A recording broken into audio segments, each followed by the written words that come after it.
Hello and welcome back to our YouTube channel polytechnic Guruji. आज की इस वीडियो में हम लोग प्रीवियस ईयर क्वेश्चन 2003 के प्रश्न पत्र में मैथमेटिक्स के अंतिम 15 सवाल को हल करेंगे। तो चलिए करते हैं शुरू।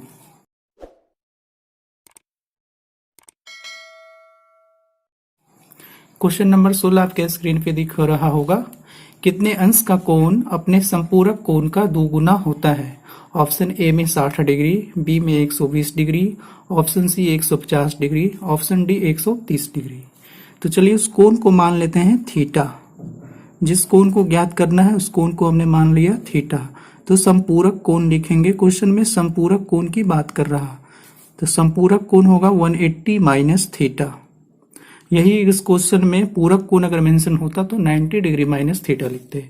तो क्वेश्चन बोल रहा अकॉर्डिंग टू क्वेश्चन में कहा जा रहा है कि ये कोण जो है अपने संपूरक कोण का दो गुना है। कोण को हमने थीटा माना, संपूरक कोण को 180 माइनस थीटा लिखे और गुना कर लेंगे 2। दिया जाएगा theta equal to 360 minus 2 theta. Theta वाले टर्म को एक साइड ले जाएंगे तो ये थीटा प्लस 2 थीटा इस पर आएगा इक्वल टू 360 और ये हो गया 3 थीटा इक्वल टू 360। तो 3 से 360 कट जाएगा 120, तो थीटा आ जाएगा वो कोण 120 डिग्री। तो आंसर हमारा होगा 120 degree, option B. Question number 17। दो संख्याओं का महत्तम समावर्तक तथा लघुत्तम समावर्तक क्रमशः 12 और 600 है। यदि एक संख्या 24 है तो दूसरी संख्या ज्ञात कीजिए। तो महत्तम समावर्तक HCF को मान लिखेंगे हम लोग। ये क्वेश्चन में दिया हुआ है 12 और LCM क्वेश्चन में दिया हुआ है 600 और एक संख्या को N1 लिखते हैं। वो संख्या दिया हुआ है 24, तो दूसरी संख्या N2 ज्ञात करना है। तो एक फॉर्मूला लिखेंगे, पहली संख्या गुना दूसरी संख्या इक्वल टू होता है HCF इंटू LCM। पहली संख्या आपका दिया हुआ है 24, दूसरी संख्या ज्ञात करना है। HCF क्वेश्चन में दिया हुआ है 12, LCM दिया हुआ है 600। तो यहाँ से हम लोग N2 दूसरी संख्या इक्वल टू लिख लेंगे 12 गुना 600 बटा 24। 24 कट जाएगा 12 से 2 और 2 से 600 कटेगा आपका 300 बार में। तो दूसरी संख्या आ जाएगा हमारा 300, option B. Question number 18। 60 kilometre प्रति घंटा की चाल से जा रही एक रेलगाड़ी एक खंबे को 30 सेकंड में पार कर जाती है, तो रेलगाड़ी की लंबाई ज्ञात कीजिए। तो ट्रेन की चाल दे दिया है क्वेश्चन में, रेलगाड़ी की चाल वो चाल दिया हुआ है क्वेश्चन में आपका 60 किलोमीटर प्रति घंटा। इसको मीटर प्रति सेकेंड में चेंज कर लेंगे क्योंकि ऑप्शन मीटर में दिख रहा है। तो 60 इसमें 5/18 से मल्टीप्लाई कर लेंगे तो और इसको कैलकुलेट करते हैं तो ये आ जाएगा आपका 3 से काटे 3 से 6 से चलिए काट देते हैं 3, 6 से ये कट जाएगा 10। तो ये आ जाएगा आपका 50/3 मीटर पर सेकेंड ट्रेन का चाल। तो फिर से यही फॉर्मूला लिखेंगे, चाल बराबर होता है आपका दूरी। तो दूरी हो जाएगा आपका ट्रेन की लंबाई जो कि ज्ञात करना है और समय को लिखेंगे t। तो चाल क्वेश्चन में अभी हम लोग दिया हुआ है 50/3 और ट्रेन की लंबाई ज्ञात करना है। उस खंबे को पार कर रहा है ये ट्रेन 30 सेकेंड में। इसको कैलकुलेट करेंगे तो यहाँ से ट्रेन की लंबाई आ जाएगा 50 गुना 3, 50 गुना 30/3, ये काट देंगे इसको 10 और ये बराबर आ जाएगा आपका 500 मीटर। ट्रेन की लंबाई होगा 500 मीटर, ऑप्शन सी।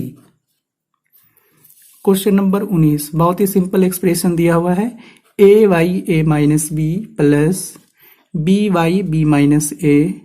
अब इसको एलसीएम करने से पहले एक काम करेंगे। इसमें पहला है a माइनस बी, यहाँ से माइनस कॉमन करेंगे तो ये माइनस बन जाएगा और ये हो जाएगा b। माइनस कॉमन करने के बाद चिन्ह चेंज हो जाएगा, a हो जाएगा प्लस में, b हो जाएगा माइनस में।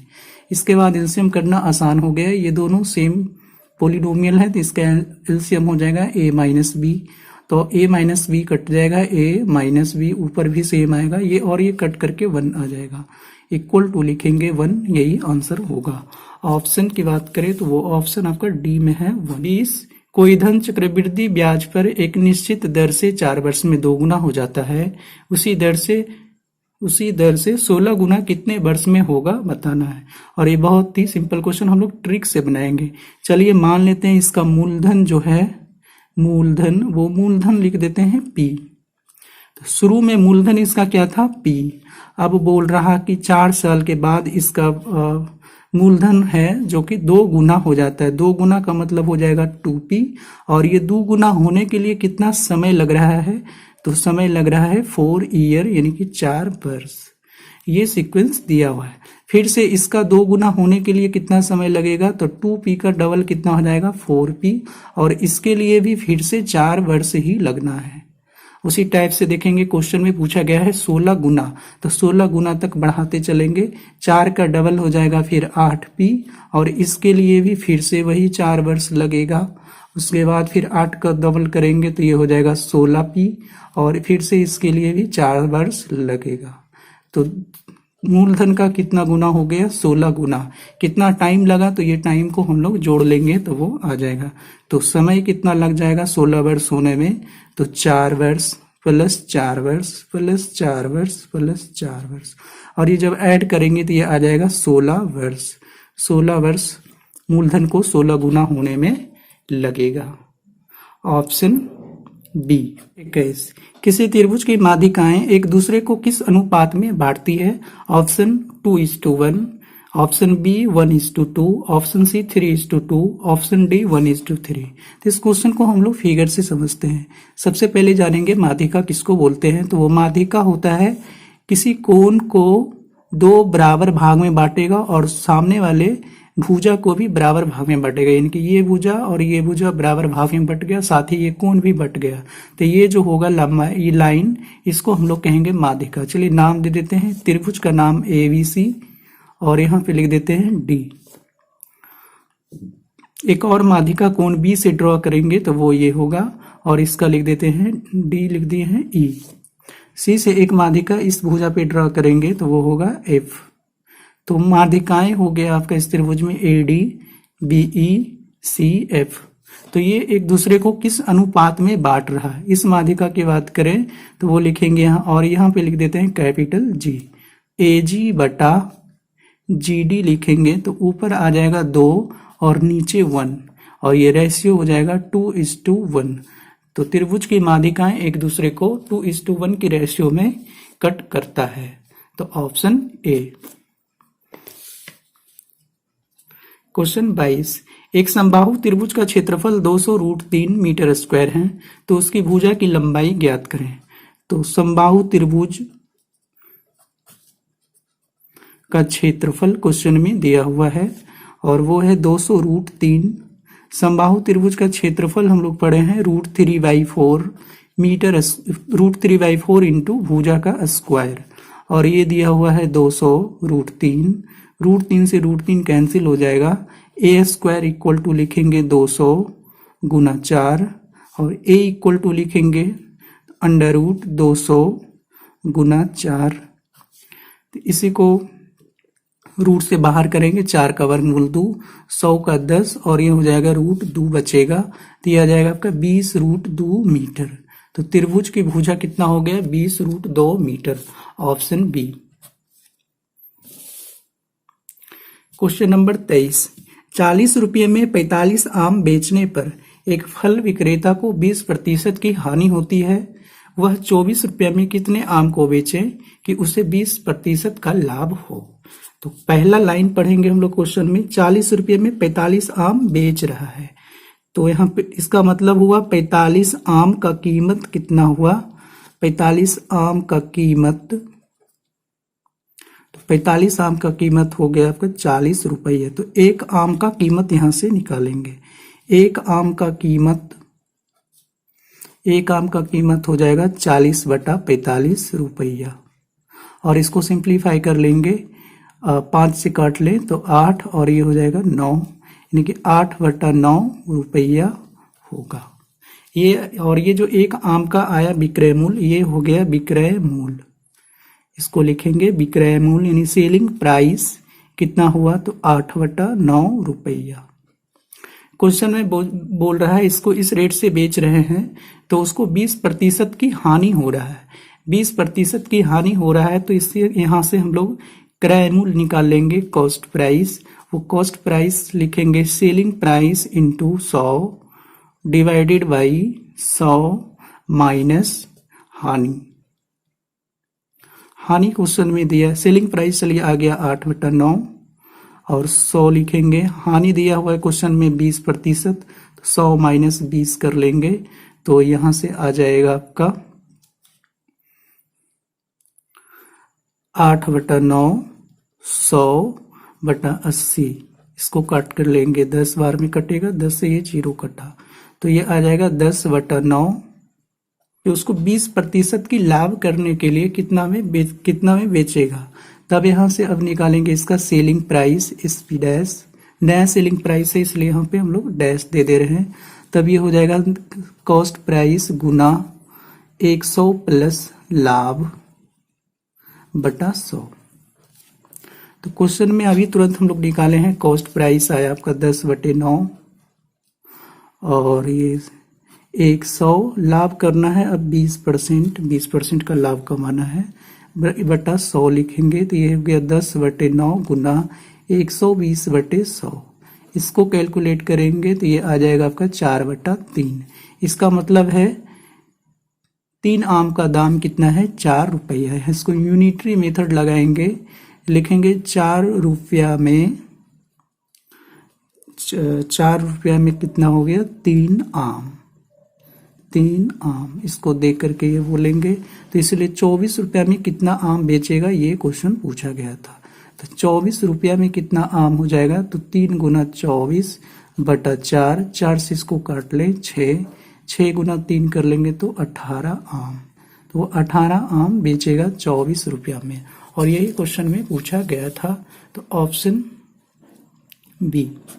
क्वेश्चन नंबर 24 निम्नलिखित आंकड़ों का माध्यिका बताइए। ये आंकड़ा क्वेश्चन में दिया हुआ है तो माध्यिका बताने के लिए आंकड़ा को सबसे पहले इंक्रीजिंग ऑर्डर में लिखेंगे। तो इसमें सबसे छोटा संख्या देखेंगे तो वो है 8, उसके बाद है 12, उसके बाद है 13, उसके बाद है आपका 14, उसके बाद है 17, उसके बाद 18 देख रहे हैं तो 2 जगह लिखा हुआ है तो इसको 2 बार लिखेंगे।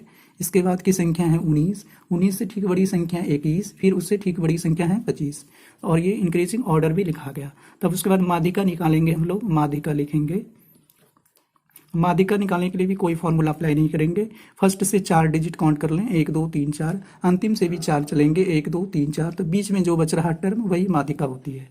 तो बीच में देख रहे हैं यहाँ पे 2 संख्या है तो दोनों का औसत निकाल लेंगे, एवरेज 17 + 18/2, यही हमारा माध्यिका होगा। ये ऐड करके आएगा 35/2 और ये आ जाएगा 17.5, ये माध्यिका होगा, ऑप्शन ए। क्वेश्चन नंबर 25, 7 संख्याओं में से प्रथम 4 संख्या का औसत दिया हुआ है 4। तब यहां से लिख लेंगे प्रथम 4 संख्या का योगफल निकाल लेंगे। औसत दिया है तो उसका योगफल लिख लेंगे 4 गुना 4, औसत 4 दिया, मल्टीप्लाई कर देते हैं नंबर को औसत से तो योगफल आ जाता है और ये आ जाएगा आपका 16। फिर क्वेश्चन में बोल रहा, यहाँ पे छूट गया था, एरो देकर के लिख दिए, अंतिम 4 संख्या का औसत है 9। तो अब अंतिम 4 संख्या का योगफल लिखेंगे। अंतिम 4 संख्या का योग वो हो जाएगा 4 गुना औसत उसका है 3, तो ये आ जाएगा 12। तो ये प्रथम 4 संख्या यहाँ भी है और 4 संख्या यहाँ भी है, इस दोनों को अगर जोड़ दें तो कितना हो जाएगा 8। तो प्रथम 8 संख्या का योग कितना हो जाएगा, प्रथम 8 संख्या का योग लिख लेंगे 16 + 12 और ये ऐड होकर के आएगा आपका 28।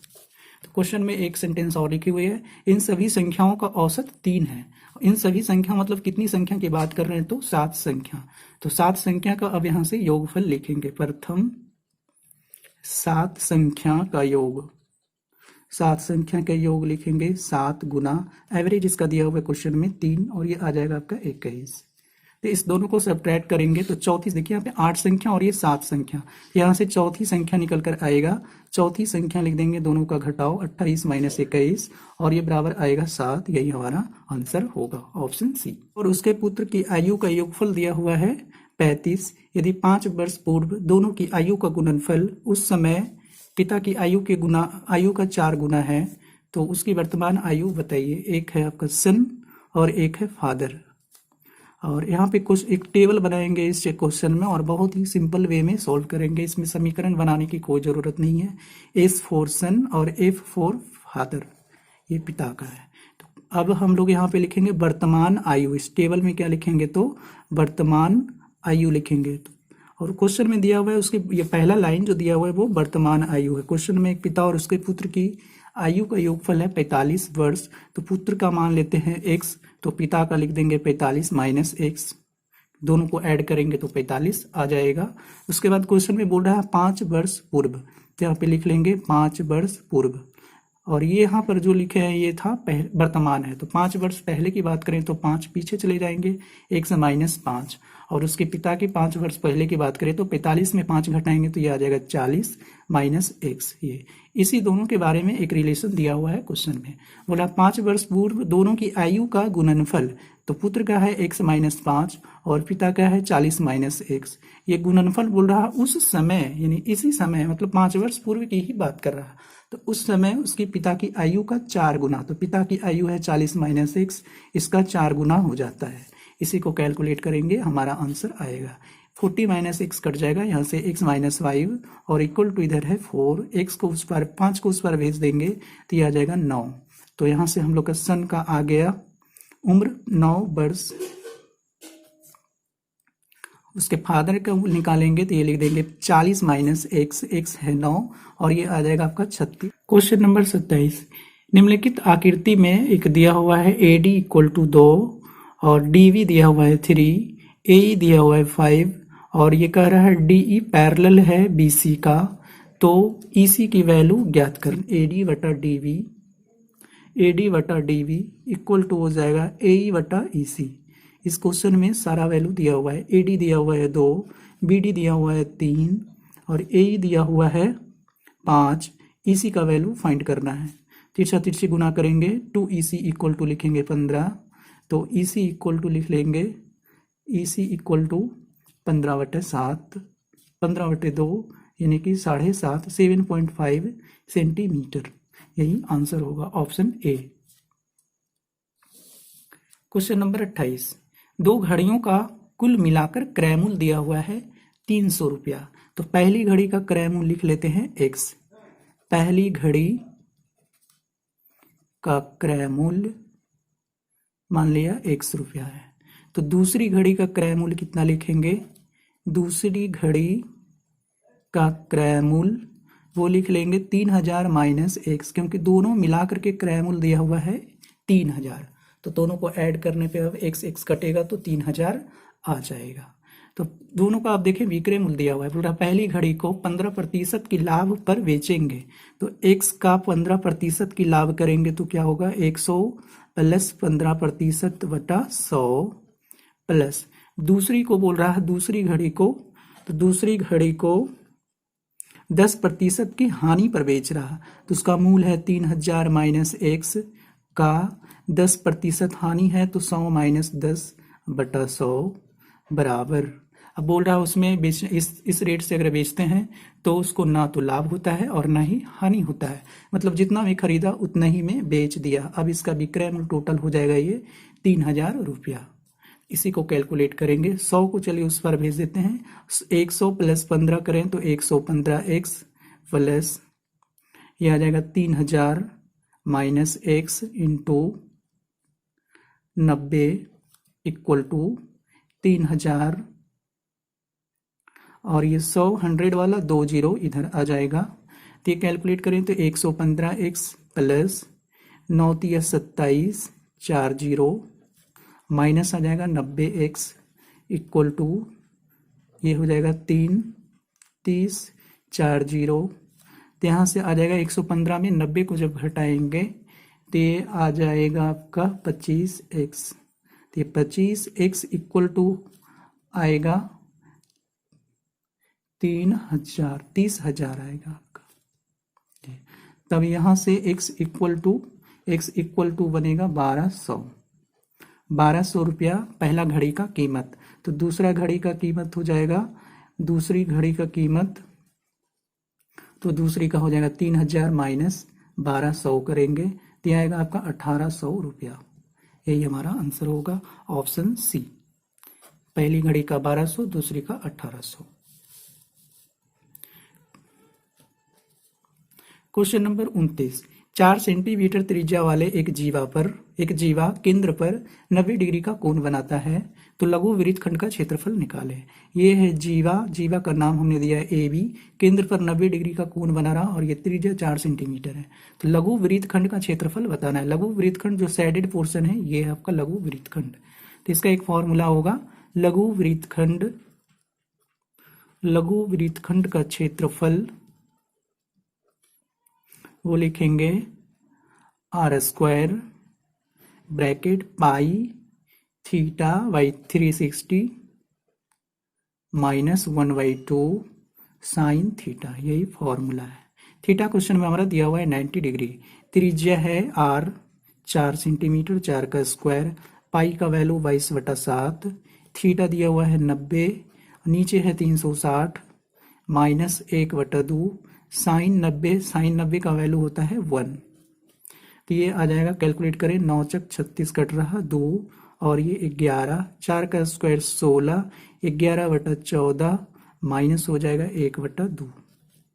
इसी को आगे ले चलें तो इक्वल टू लिखेंगे 16, एलसीएम कर लेंगे यहाँ पे 14 और ये हो जाएगा 11 माइनस 7 और ये हो जाएगा आपका 16 इंटू 11 में से 7 घटा देंगे तो 4 और ये है 14, इसको काटेंगे 2 और ये हो जाएगा 7, तो ऊपर आ जाएगा 32/7।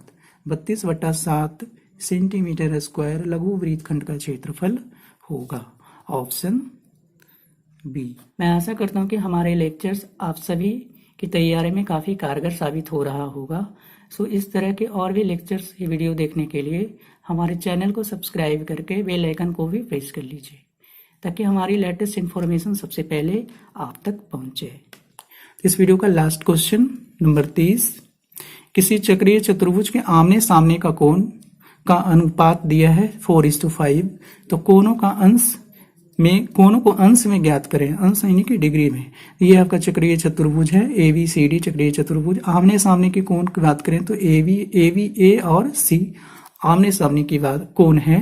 तो चक्रीय चतुर्भुज में आमने सामने की कोण, चलिए A को लिख देंगे 4x और B को अगर लिखें तो B हो जाएगा 5x, यही है रेशियो दिया हुआ था क्वेश्चन में। तो चक्रीय चतुर्भुज में आमने सामने की कोण का योगफल होता है 180 डिग्री। A हो गया आपका 4x, B हो गया 5x equal to 180, 9x equal to 180, तो यहाँ से x इक्वल टू लिखेंगे 20 डिग्री। तो क्वेश्चन बोल रहा है उस कोणों को अंश में बताइए यानी कि डिग्री में। तो कोण A इक्वल टू है 4x, x का वैल्यू रखेंगे 20, तो ये हो जाएगा 20 × 80 डिग्री। फिर कोण B को बताएंगे वो है 5x, 5 को 20 गुना करेंगे तो ये आएगा 100 डिग्री। तो यही हमारा आंसर होगा, ऑप्शन ए। धन्यवाद।